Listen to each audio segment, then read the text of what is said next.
और चलिए रायपुर से इस वक्त बड़ी खबर आपको बता देते हैं, जहां भूपेश बघेल पर एफआईआर दर्ज की गई है। ईओडब्ल्यू एसीबी विंग ने एफआईआर दर्ज की है। महादेव बैटिंग ऐप मामले में यह एफआईआर की गई है।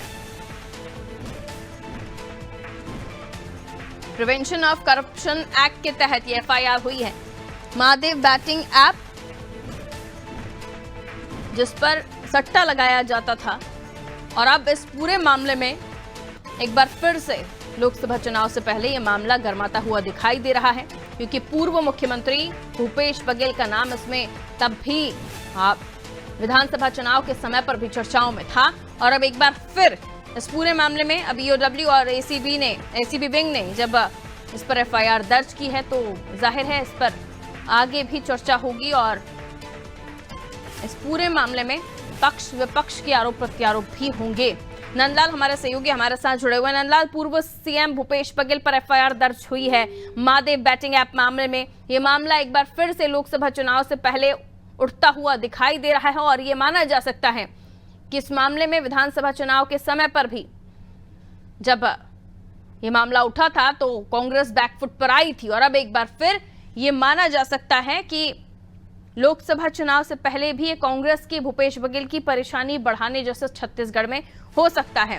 तो रायपुर से आपको खबर बता रहे हैं, जहां पूर्व सीएम भूपेश बघेल पर एफआईआर दर्ज हुई है। ईओडब्ल्यू ने और एसीबी विंग ने मामला दर्ज किया है। महादेव बैटिंग ऐप के मामले में एफआईआर हुई है। प्रिवेंशन ऑफ करप्शन एक्ट के तहत ये एफआईआर की गई है। नंदलाल हमारे सहयोगी हमारे साथ जुड़े हुए हैं।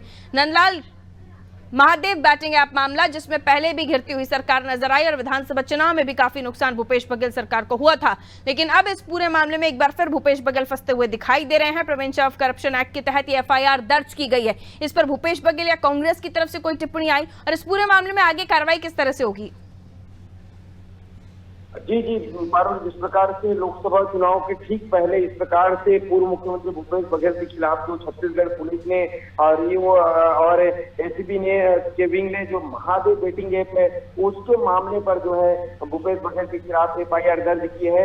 और ये बैटिंग ऐप पर पहले भी चर्चा चल रही थी और पहले भी इस प्रकार से जो एफआईआर की बात चलती थी उसको लेकर कहीं ना कहीं विधानसभा चुनाव में भी काफी सरगर्मियां पड़ी हुई थी। और ठीक लोकसभा चुनाव के पहले वो प्रत्याशी भी हैं, देख सकते हैं कि राजनांदगांव से संतोष पांडे के अगेंस्ट जो है यहाँ पर कांग्रेस के प्रत्याशी प्रतिद्वंदी के रूप में वहां पर उनको उतारा गया। और जिस प्रकार से अभी जो खबर आई एफआईआर दर्ज उनके नाम से किया गया कि 508 करोड़ रुपए लेने की बात है, जो उस पर जिक्र किया है महादेव बैटिंग ऐप को लेकर, तो कई इस पर बयानबाजियां सामने आ रही। पहले भी विधानसभा चुनाव में काफी नुकसान कह सकते हैं, काफी ज्यादा नुकसान झेलना पड़ा, क्योंकि कई ऐसे मुद्दे हैं जिसको भारतीय जनता पार्टी जब विपक्ष में थी तो भुनाती नजर आ रही थी। इस पर एफआईआर दर्ज किए गए हैं। और बता दें कि जानकारी को 6 बजे अभी प्रेस वार्ता करने वाले हैं पूर्व मुख्यमंत्री भूपेश बघेल, उस पर अपनी क्या प्रतिक्रिया है वो रखते नजर आएंगे, क्या कुछ अपना वो सफाई पेश करते हैं इस मामले पर। 6 बजे राजीव भवन में उनका प्रेस वार्ता है, उस पर भी बताते नजर आएंगे। और जिस प्रकार से देख सकते हैं कि ठीक लोकसभा चुनाव से इस प्रकार की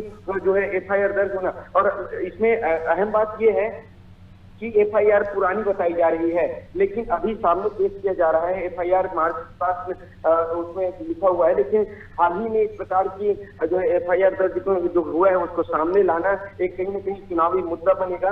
और काफी ज्यादा देख सकते हैं कि इन मुद्दों को लेकर अब भारतीय जनता पार्टी को मौका मिल गया है कि कांग्रेस को घेरने के लिए। और यहाँ पर देखेंगे कि संतोष पांडे वहां पर बचे और अपने प्रत्याशी के रूप में भूपेश बघेल भी वहां पर जो है राजनांदगांव से लोकसभा चुनाव के लिए प्रत्याशी चयन किए गए। तो देख सकते हैं कि जो है 508 करोड़ रुपए का जो यहाँ पर लेने के लिए बात किए हैं उस पर क्या कुछ रहेगी प्रतिक्रिया ये भूपेश बघेल स्वयं देंगे। और आगे की कार्रवाई किस प्रकार से होती है और इस मुद्दे पर क्या कुछ रहता है इसकी जांच चलेगी, और जांच के बाद पता चलेगा कि आगे की क्या कुछ कार्रवाई रहेगी। इसके साथ ही साथ बता देंगे कि कई पूर्व जो है अधिकारियों के नाम से भी एफआईआर दर्ज की गई है, उन सभी के नाम भी यहाँ पर किए गए हैं।